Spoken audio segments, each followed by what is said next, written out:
Día viernes, día en el cual nos encontramos semanalmente con este justamente abogado especialista en derecho público internacional, hombre que tiene, bueno, los elementos para entender gran parte de esa realidad compleja, muy compleja del Medio Oriente, además periodista a cargo de las emisiones de CAN en español, me refiero al doctor Jonathan Meta. Johnny, ¿cómo estás? Buenas tardes para ti. ¿Cómo, cómo estás, Miki? Un placer estar siempre contigo los viernes para poder conversar un poquito sobre todo lo que pasa, esta compleja realidad.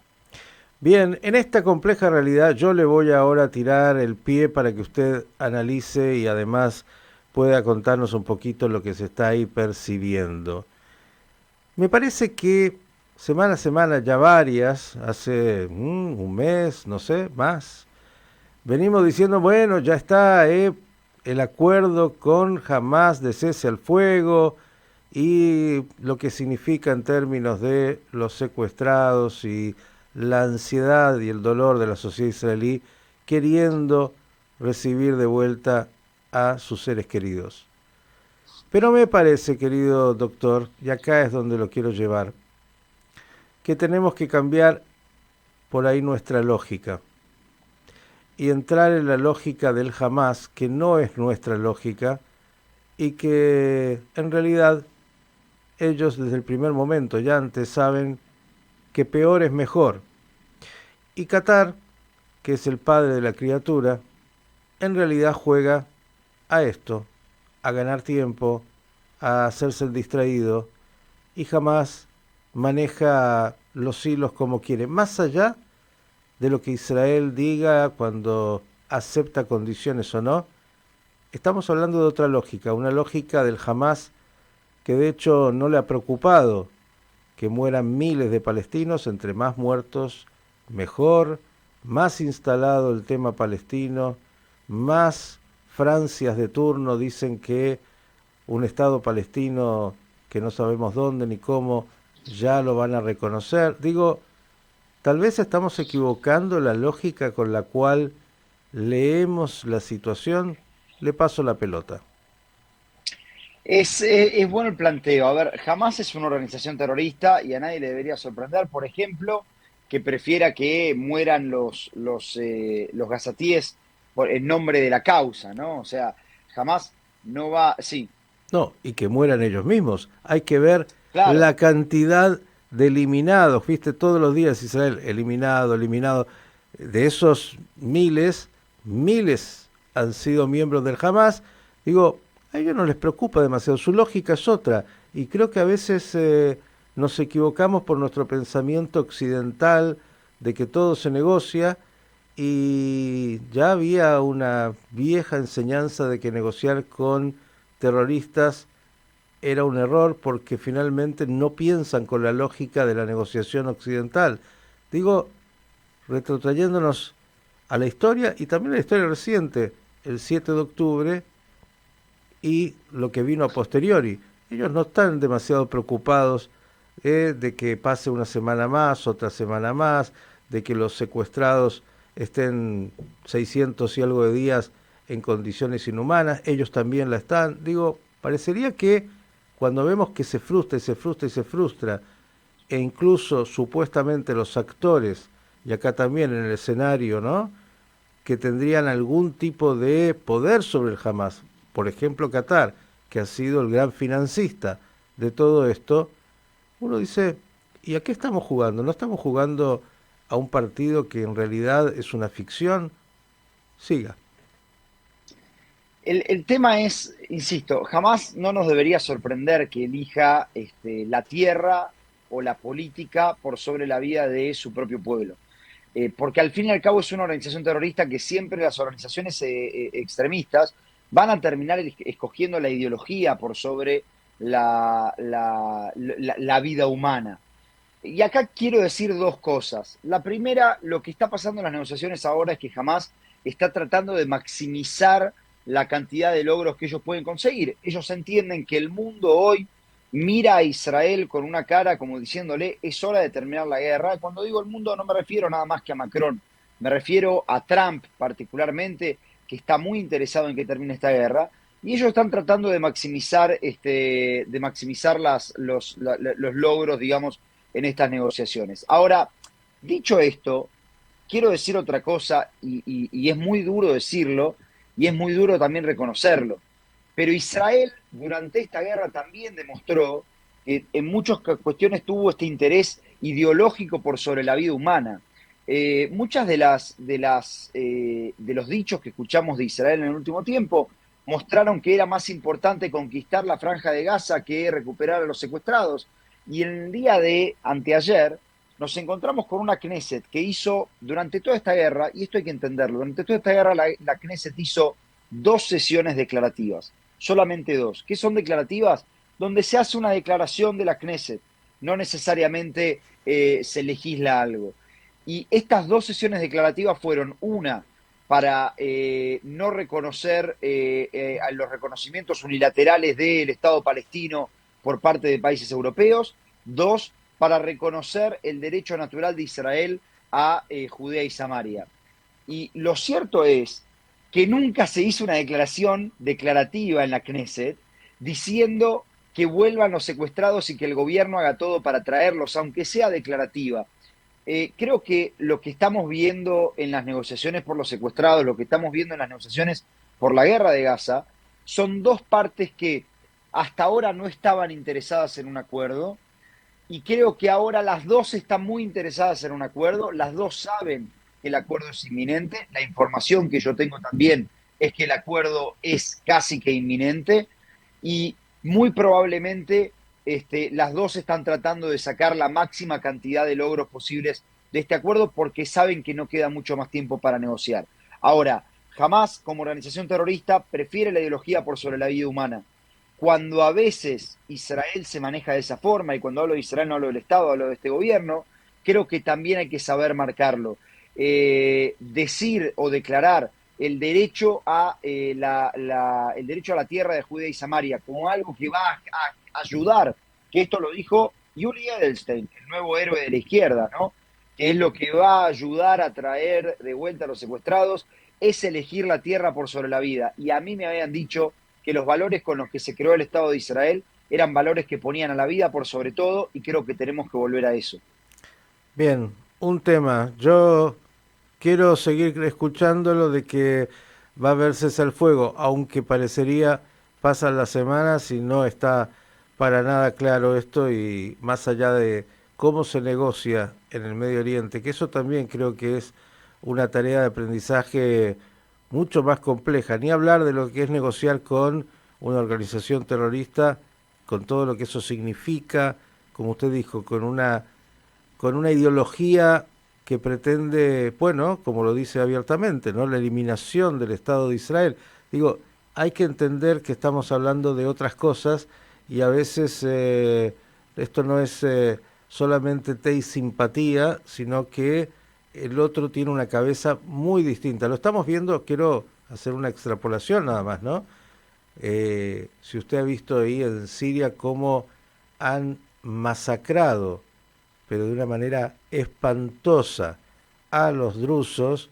Yo vi imágenes muy, muy explícitas de, bueno, degollar, violar, quemar, cosas que son para el que vive en este occidente que supuestamente es un poco más humano, son increíbles y parece una ficción, pero ahí es cierto. Digo, a veces creo que creemos y queremos creer, yo creo que queremos creer que hablamos con los mismos patrones culturales, y la verdad es que por más guerra y por más todo esto, estamos hablando con otras categorías, y a veces se nos pierde un poco esto en nuestro deseo, lo quiero decir así. Sí, la pregunta creo que no es el humanismo o el occidentalismo de los países árabes, por ejemplo, creo que es el pragmatismo. Yo me acuerdo, esto fue un gran tema cuando Biden ganó las elecciones, porque cuando Biden ganó allá por 2020, él había hecho campaña hablando mal de Arabia Saudita. Ujú. ¿Por qué? Porque Arabia Saudita, recordémoslo porque a veces se nos olvida, descuartizó a un periodista en una embajada. O sea, Ujú. el nivel de represión que hay en Arabia Saudita llegó a ese nivel. Y de hecho, Jamal Khashoggi se llamaba él. Y de hecho, Biden hace campaña en este sentido y después va y visita Arabia Saudita. Ahora, Arabia Saudita, país con el que nosotros queremos normalizar relaciones, Arabia Saudita, país con el que al que todo Occidente ve de cerca. Lo que quiero decir es, en el ámbito internacional me parece que lo que cuenta no es tanto la ideología, sino el pragmatismo que puedan tener. Jamás, obviamente, no es un grupo pragmático, aunque en realidad en las últimas semanas estamos escuchando voces como la de Khaled Mayal diciendo que es el momento de exiliarse y hacer un proceso parecido al que hizo la OLP en 1982 para tratar de sobrevivir, que esto es lo que algún sector de Hamas quiere, y otro sector de Hamas está dispuesto a morir de pie, ¿no? Pero acá quiero recordar nada más una cuestión. Yo la semana pasada te comenté un reporte de un periodista excelente de Idiota Cronot que se llama Yossi Yoshua, que él dijo de manera muy clara que él tenía fuentes, y él es un periodista serio, que decían que Netanyahu habló con Trump y le pidió una semana más para poder cerrar el acuerdo, así se terminaba la Knesset. La Knesset entró en receso ayer. Por lo tanto, que se haga un acuerdo en los próximos días no sería algo tan sorprendente. Lo cierto es que, según él reportaba, Netanyahu había viajado a Estados Unidos y Trump planeaba ahí hablar del acuerdo. Pero Netanyahu le dijo que no, le dijo que necesitaba tiempo porque necesitaba que no le tiren abajo la Knesset. Por eso digo, me parece que hay veces que hablamos de ideologías muy claras, ¿no? El occidentalismo contra el terrorismo, y acá lo que estamos viendo es a un grupo terrorista que ya no existe, que ya no tiene control sobre Gaza, o sea, seamos honestos, no es que tenemos al ejército ruso del otro lado de la frontera en el paso de Erez, tenemos un grupo terrorista de que hay que encargarse, pero por otro lado tenemos un Israel que por diferentes motivos no estuvo interesado en ir a un acuerdo en otros momentos. Puede ser por motivos políticos, puede ser motivos estratégicos. Con un alto al fuego Israel no hubiera podido, por ejemplo, atacar Irán, no hubiera podido atacar a Nasrallah como lo hizo y eliminarlo.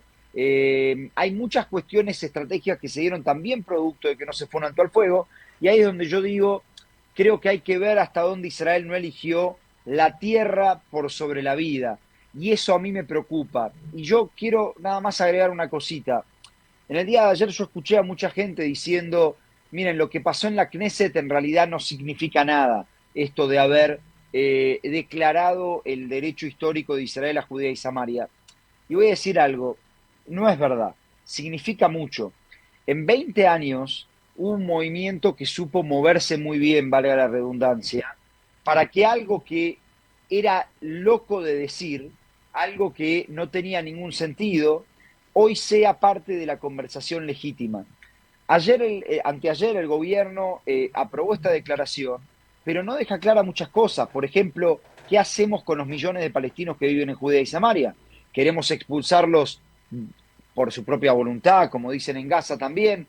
¿Queremos darles derecho a voto y eso puede traer un problema demográfico? ¿Queremos no darle derecho a voto y eso puede traer un problema político para Israel en el sentido de dejar de ser un país democrático? Esta era una conversación que antes no se tenía. Netanyahu mismo había dicho en su momento que si la autoridad palestina reconocía a Israel y hablaba de un desarme, él quería reconocer el Estado palestino. Lo que vimos ayer, anteayer en realidad, es un cambio de la idiosincrasia israelí, de la sociedad y de la política, que está dispuesta a decir cosas que antes no decía. Y a esto creo que hay que escucharlo porque creo que esto también influye en cómo Israel está negociando, sin sacarle obviamente responsabilidad a Hamas, pero insisto, Hamas es un grupo terrorista. Si yo espero que mis gatos sepan hacer la tarea de matemática, creo que el equivocado soy yo. Bien, tema difícil, complejo, para seguir pensando, obviamente, el 7 de octubre es un momento de inflexión en la realidad de Israel y del Medio Oriente con oportunidades, pero también con grandes, grandes problemas que estaban y que se han potenciado. Hablaste de Irán, Johnny, quiero un minuto también que abordes porque, claro, no está ni claro cuánto se logró detener el programa nuclear iraní y los ayatolas también continúan como si no hubiera pasado nada. Sí, Irán se está juntando ahora con los países europeos, está Witkoff también. Irán lo que está diciendo es, nosotros nuestra posición no cambia, nosotros queremos derecho a enriquecer uranio. Ahora, yo voy a decir algo. El ataque de Estados Unidos y los ataques de Israel evidentemente no fueron ataques, por lo menos como se los vendieron. Sin embargo, creo que a nivel simbólico sí fueron ataques muy fuertes. Y en ese sentido sí fue exitoso el ataque norteamericano. Ahora, ¿qué es lo que hay que hacer en este momento? Bueno, tienen que poder volver a la mesa de negociación y tienen que hacer un acuerdo nuclear con Irán. ¿Por qué? Porque no hay otra forma de garantizar que aquel uranio enriquecido no vaya a ser utilizado para una bomba. Si hay algo que sabemos hoy es que Irán está corriendo hacia la bomba nuclear. ¿Por qué lo sabemos? Porque la amenaza, la pesadilla que ellos tenían, se materializó, o por lo menos estuvo muy cerca de materializarse. Hay que prestarle atención ahí, algo que muy poca gente le presta atención, que es la estrecha conexión que hay últimamente entre Irán y Pakistán. Pakistán es uno de los países que más know-how tienen respecto de lo que es las cuestiones nucleares y son los que más know-how venden. Y esto hay que entenderlo también. Saddam Hussein en su momento contaba con los equipos franceses y el know-how pakistaní también. Entonces, hay que prestarle atención a la estrecha relación. Abbas Araghchi habló de Pakistán hace poco por su colaboración. Hay que prestarle atención a eso y ver que no haya un programa nuclear clandestino. Para eso se necesita un acuerdo. ¿Sabe qué? Usted dijo esto y yo le voy a agregar algo más. Algunos de sus vecinos del barrio que hace un tiempo no están en casa, me parece que están en otros lugares dando vuelta y que tienen muy claro lo que está pasando dentro de Irán y que están muy atentos a los movimientos en relación a ese programa nuclear. Hay muchos incendios ahí dando vuelta, digo porque más allá de las negociaciones, creo que no se puede uno quedar con otra vez los papelitos de colores que los iraníes quieran presentar con los europeos o con quien sea. Es algo muy delicado. Usted habló de también Afganistán y dijo ahí en un momento, pero hablando de otra cosa, franceses. La pregunta, ¿cómo ya hemos visto algunas declaraciones de los políticos israelíes, pero me imagino que no ha caído demasiado bien este gran premio de Macron al Hamas y al terrorismo y al horror con esta declaración que dice va a ser en las Naciones Unidas? Yo no sé si él ya puso los límites de ese Estado o solamente en su cabeza los tiene o de qué se trata, pero bueno, ¿cómo ha caído la declaración de Macron? Voy a decir dos cosas.